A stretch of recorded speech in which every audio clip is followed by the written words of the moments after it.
This is the story of how I almost died as a young kid home alone, possibly the most intense night of my life, with way too much going on.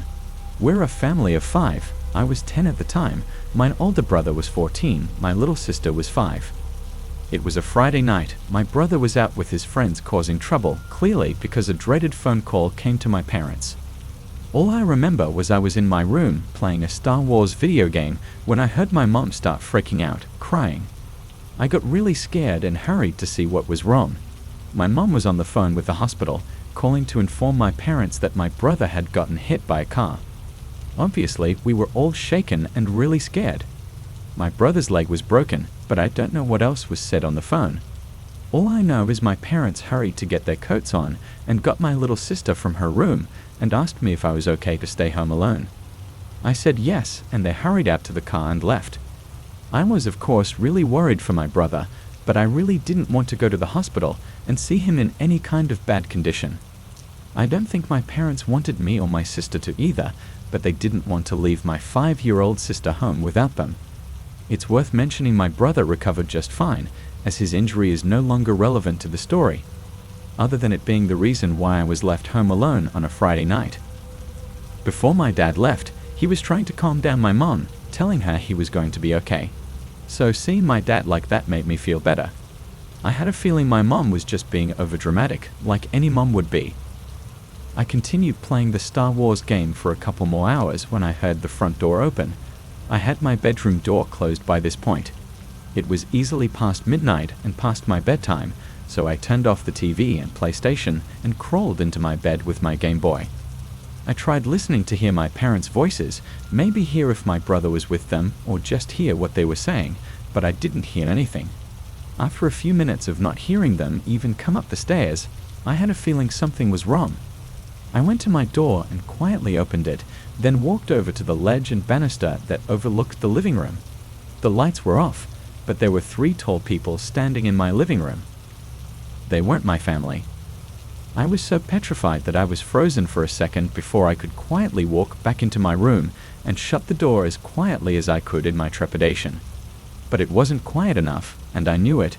They had to have heard the door click shut, even if just slightly. I hurried to my closet, opened it quietly, stepped inside, then shut the door. I had myself sitting behind a bunch of the boxes and bags of clothes that were stuffed in my closet. I was actually pretty covered from view. There was a short period that felt like forever that I was anticipating my bedroom door open, and it did. And at that moment, I knew I was going to die. I heard footsteps walk into the room. I couldn't tell how many people. It may have been 1, it may have been 2. I heard the footsteps move to my bed, and I heard my covers being played with, then silence. Then more footsteps towards the closet door, then silence for a few seconds, and then the closet door opened. My heart was in my throat by this point. All I did was sit quietly and hold my breath. The door was open for a really long time, but I didn't look up, I didn't move. It had to be a good 20 seconds of silence before the door closed again. Footsteps walked away from the door, then out of the room. I finally looked up, and I just realized from where I was crouched down behind the bags and boxes, I may have been visible to that person. It wasn't until probably an hour that I heard my parents return. I ran downstairs to them. The front door was left ajar by the people who broke in, and they had stolen a number of valuables from our house. It was a night that just went from bad to worst for our family. My parents were in such a rush when they left for the hospital that they apparently didn't even lock the door. I was lucky to have not been killed or kidnapped. I look back now and really wonder if the person who opened the closet and just stood there for 20 seconds saw me hiding in there. Maybe he was just a guy that came to rob a house, not to kidnap or hurt a child. Or maybe he just didn't see me, and I just narrowly escaped death or injury.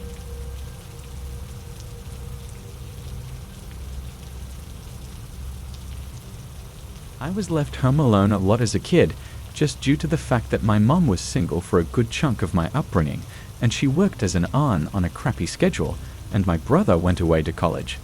This was a night that my mom was working overnight. It was a weekend night, so I had this girl Molly over who I was talking to, and she hung out for a while. We watched a couple of movies and whatnot, and eventually she had to go home because her parents don't like her out late. so I was left alone to hold down the fort. I continued to watch TV in my room in bed. My bedroom is upstairs next to the backyard, so when someone dragged one of the chairs on the deck outside, I heard it. I got up and looked out the window, and I saw someone sitting on one of the deck chairs down below. I called Molly's name, thinking it was her. After all, she'd only left under 10 minutes ago. Whoever it was looked up at me, but it wasn't Molly. I immediately pulled away from the window to hide. That was not anybody I recognized, not in the darkness at least. I texted a few close friends on our group chat if it was one of them messing with me. The ones who answered all said no and asked what I was talking about. I didn't really believe any of my friends would come to my house to mess with me like that anyway. Scared shitless but still curious, I slowly walked back over to the window to look down again, and that person was still sitting in the chair, looking up at my window. It was a he, that much was clear, and he definitely saw me. I hurried away from the window again to turn off the TV. I sat in my bed in a ball, basically with my arms wrapped around my knees. I waited in darkness for a while.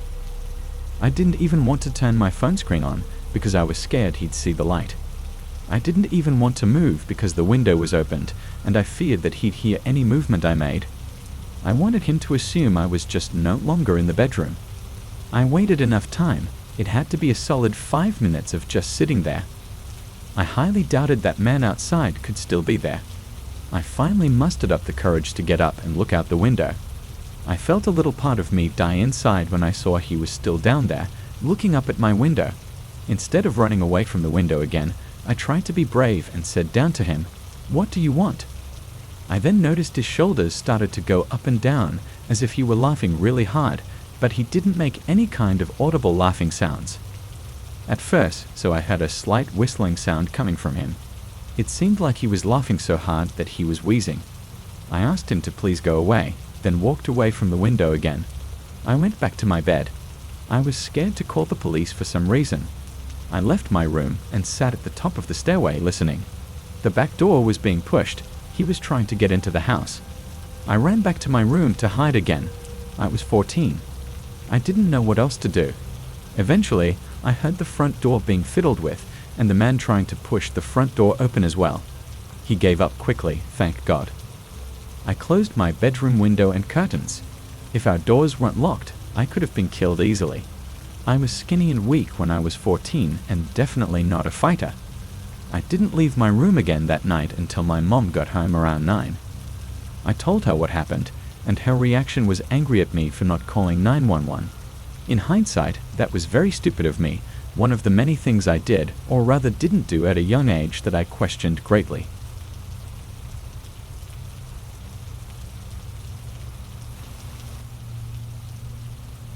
I live in a house with my sister. It's a 2-floor house, a mother-daughter house, meaning it has 2 kitchens. My sister takes the downstairs, I take the upstairs. My sister isn't home a lot because she often stays with her boyfriend, who lives 20 miles away. Like I said, I'm 30. I shouldn't let being home alone ever freak me out, but admittedly, sometimes it does. This happened on a night that I was home alone in my living room watching a scary movie. My part of the house is an open layout, so the living room, dining room, and kitchen are all one big space. My couch is in the middle of the space, so as I watch TV on the couch, my back is to a large part of the room behind me. So for those a little more easily spooked, it wouldn't be the most comfortable place to be sitting alone watching a scary movie. I'll admit, as I watched in the dark room with nothing but the light from the TV to cancel the darkness of the room, I found myself glancing over my shoulder a lot.